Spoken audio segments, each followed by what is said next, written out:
Good morning, all. Trust that you are good. Firstly, I just do want to apologize to everyone that I have not posted anything for some time now. And I must explain myself.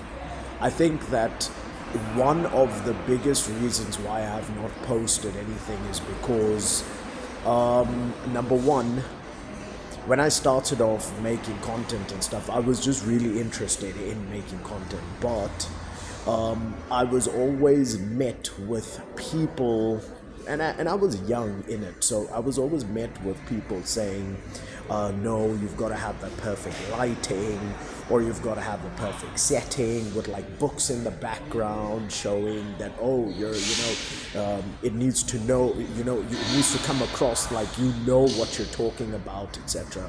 And that, you've got to have like a structured conversation, etc., etc. So it just put so much pressure on me that I decided to like just shut down. That's like one of the main reasons. The other reason was that I think you remember that I started partnering with a guy called Lloyd Jones, or Lloyd something, talking about Islam and stuff. Now, I say this kindly, but I must be honest about this as well, is that my experience was that the attitude in which that gentleman addressed issues of religion, theology, Islam, and all of that, it was a lot more aggressive than what I'm used to and what I personally prefer. So what happened was that also just personally deferred me, and other issues as well has like also deferred me, which now I'm going to be sharing. So firstly, I just wanted to get that out of the way, and wanted to say that you guys will be hearing a lot more from me, but what you will have to do is you will have to forgive me for a more personalized kind of posting of videos. So it's basically like this here, where I'll just be recording my thoughts, sharing certain things, but doing it out of my phone and just posting it. And those who are like uncomfortable with imperfect lighting or imperfect articulation or imperfect delivery of the message and stuff, I'm sorry, and I hope that you'll be able to see past all of that. So yeah, so today what I wanted to address is a part also of the reason why I had stopped sharing and recording and all of that. And so there's two things that specifically what I wanted to share. One, I wanted to share my thoughts on pastoral ministry, right? Which is, I must say, an issue that is probably a lot more important than what and how the Christian community is understanding the issue to be at this stage, at least.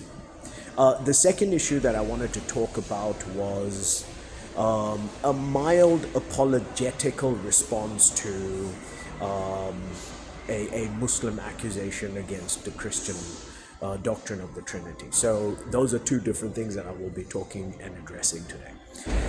So firstly, what is it that I'm talking about in terms of like pastoral ministry and stuff? In my personal experience, and I'm talking as a church member, I'm not a pastor, I'm not a lead voice of any sort, right, on this topic. I am not a minister of any sort. I'm just a guy in love with Jesus, talking about theology and what I understand, and just adding my 2 cents and trying to add a little value to other believers' lives. So yeah, pastoral ministry, what I have experienced, and this is, I'm not sure if others have experienced the same, but this is my personal experience. Now, I'm just repeating myself, sorry about that, but let me get to it. is that the Christian church is struggling with pastors. We have, in my experience, pastors that are impulsive, pastors that they join pastoral ministry because of different reasons. What I have heard is that, oh, this man is a nice man, or that he is very good with people in the sense that he's very friendly, or that he's a good public speaker, or that he studied theology, so he must be a good candidate for pastoral ministry, or that oh, there's an individual, he is available, he's like always available for church stuff, right? Church functions and church events, so he must be a good candidate, etc. I must say that all of these reasons, though they are nice to have, but are not really reasons why people should get into a pastoral ministry. And let me tell you why I say that is because in my experience, I've had a pastor who is very good with people. I must say, very very articulate, etc. But one of the greatest things, I don't think that it's only one pastor I've noticed this, but I've experienced this in a multiplicity of pastors, and that is this thing of pastors seem to not have a pastoral heart. It's almost like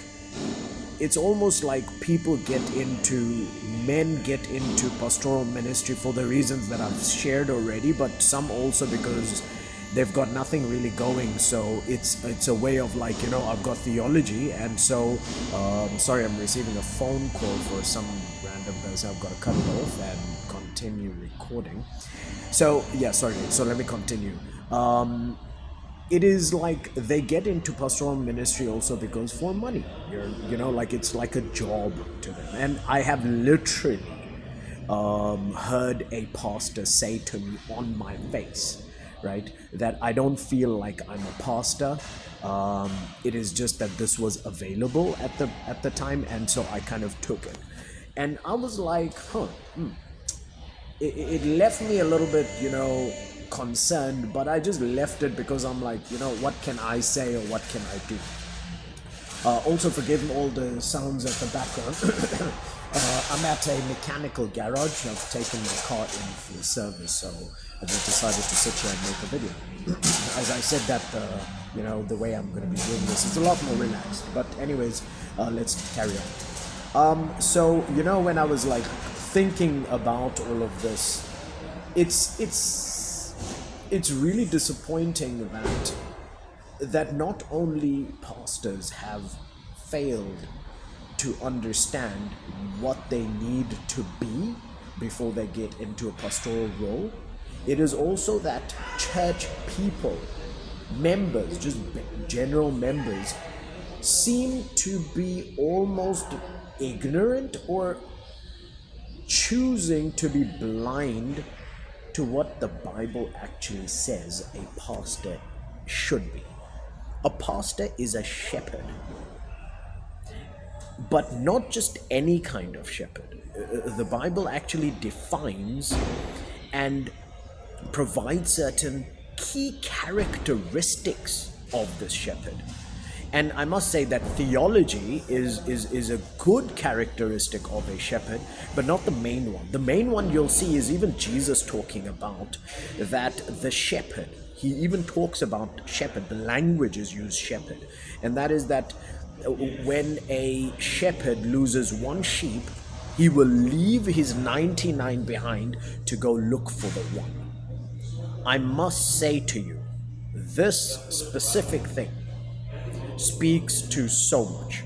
Number one, that you're just so concerned, that your heart is so deeply concerned about your people, that it's almost like as if it's an impulse to react, to go after, to restore, etc., your lost sheep in that sense, right? The sheep that is strayed away.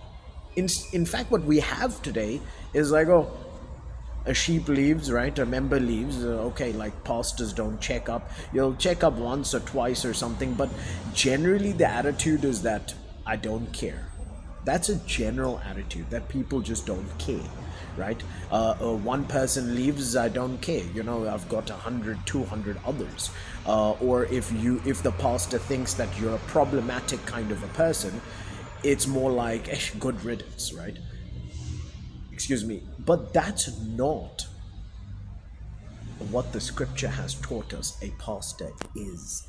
And that's where my problem is, that people are just so ignorant about this key factor, this key characteristic of what a pastor is. He is a shepherd, a kind of shepherd who is so impulsive for his sheep that he can do nothing else besides live for the sheep. I've had pastors tell me this. So I can be in a church, and this is my experience been many times. I'm in a church, and the pastor, let's say I've been in that church for a year or 2 years, and the pastor hasn't even seen my house. He hasn't been to my home. He doesn't know where I live. And yeah, it's just an issue. Like, okay. And not only that, so there was one pastor, we were a part of this church for a couple of years, and I kept on asking him, oh, please come over, please come over. He visited my home in about 4 or 5 years, I think, once. And then afterwards, it was always like, oh, yes, okay, so let's make a date. So this Friday, the pastor is going to come over. So great, we're like, fantastic. Thursday evening, I'll get a message like, oh no, there's these, really wealthy people, conveniently, who just bought a new vehicle or a new home or a new truck for their business or whatever the case is, and they have asked me to travel 500 kilometers to them to pray for the house or the vehicle or the truck or etc. And they're like, oh yeah, so please can you excuse me? And I'm like, interesting. So you would rather put a vehicle or an item before your sheep? Because what are you communicating to me as a pastor? That's something to really consider. And yet, that is, I must say, that seems to be a very normative culture within the Christian church, is that members are almost hungry for a shepherd in their pastor. But since it is this idea of a shepherd in a pastor is so lost that many don't even know that that's what they're looking for. They're just unhappy or just lonely or just feel like there's no real community, or there's just, all of the negatives. And I'm like, it has been a heartache of mine to want to find a mentor in my life, a pastoral mentor, a man that I can look up to. There are some, I must say, but unfortunately it's like finding a needle in a haystack. So also, once again, please forgive that wheezing sound in the background, and as I did say that I am in a mechanical garage, so it's going to be really disruptive, but I hope that that for the sake of the content and all of that, you will persevere watching what I have to and listening to what I have to say. So yes, so that's my thought, is the missing of the characteristic of a shepherd in a church. Sorry, another phone call. Let me just cut that out. Yeah, getting many phone calls. Okay, So anyways, this is just something for you guys to think about. And yeah, I'll be posting a lot more of my thoughts in, such thoughts. The second thing that I wanted to talk about is just an apologetical response to my Muslim friends. So today what I will talk about is this accusation that the term Trinity is not in the Bible. Therefore, why do you believe it? That's why I can't believe it as a Muslim, and I think that you're being foolish in believing it, because the Bible doesn't even mention, it doesn't even have the word Trinity. So why are you, holding on to it? And I must say that is a little bit of an unreasonable standard to impose on the Christian community. Let me tell you why. The reason being is we're not dying on the hill of the term Trinity. The word and the term Trinity is not important to us. What is important to us is the doctrine, the idea, the truth that the name, that word Trinity, teaches and brings forth. And that's something that we can, as Christians, justify all day long, every day from the Bible. And I think that is an important thing to kind of keep in mind. It's almost like we had to give it a name, right? We had to call it something, what we believe. What do we believe about God? Something. We can't just say we believe something, because that doesn't communicate anything. So we decided that we're going to call it the Trinity, right? And that's something that I think is important to realize when dealing, for my Muslim friends, when dealing with the Christians, is understanding that we're not like, oh, we have to hold, you can call it anything else. I don't mind. I personally don't mind. You can call it anything else. But it just has to appropriately still communicate the same truth as the doctrine of the Trinity, as known by the Protestant world today, will be taught in the same way, can be held in that new term. So you can decide what term you want to give it. I don't mind, because you are right when you say that the Bible doesn't have the word Trinity, but it has the teaching of the Trinity. That's what's more important. So when I meet with you and you say to me that the Bible doesn't have the word Trinity, all I will say to you is, or if you ask me the question, what do you believe in? Would you want me to now start explaining to you the entire doctrine of the Trinity from the Bible? That's going to take very, very long. Every question will turn into like 2-3 hour long conversation for me to just say to you, I believe in the Trinity. That's it. See, that was fast. So what do you believe in, Shamoon? I believe in the doctrine of the Trinity. That was quick. Now all of a sudden you know what I believe in. So that's the purpose of giving it a name. So let's not die on this hill that, oh, the word is not in the Bible, therefore the doctrine of the Trinity is false. That's not how it works.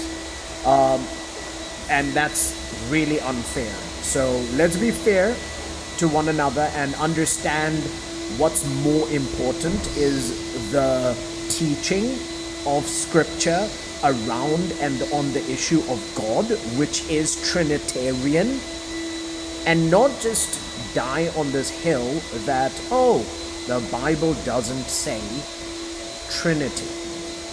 Anyways, I hope that this video was edifying to you. It was informative to some extent. And yeah, I hope that I'll be able to share a lot more. And thank you for watching and enjoying this video with all the distractions on the background. Thank you and have a blessed day ahead. Bye-bye.